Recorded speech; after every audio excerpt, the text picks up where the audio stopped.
Nii üle vesihalli taeva.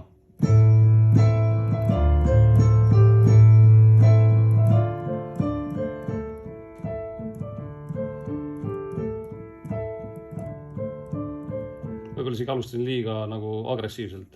No näiteks kui loo intro ja ma teen seda ikka ainult klaveriga, et võib nagu suhteliselt hõredalt alustada.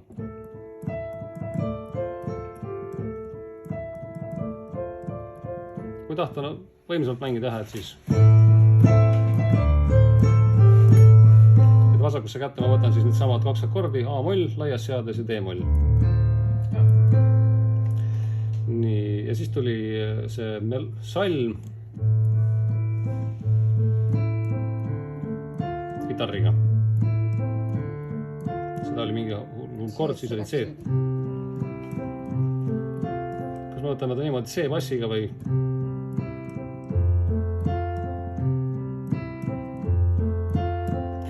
Ja nüüd tulid need, ma ei mäleta vist edasi või?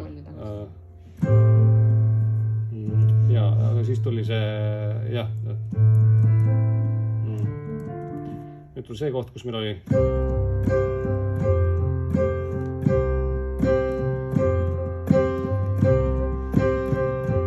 See oli see teine osa, ma täpselt ei mäleta, mis seal kõik toimus.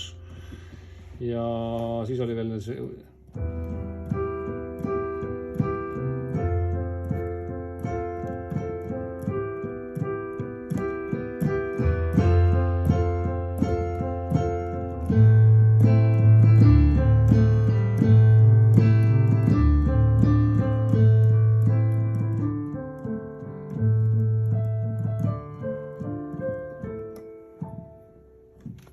Mingid väikseid mõtted, et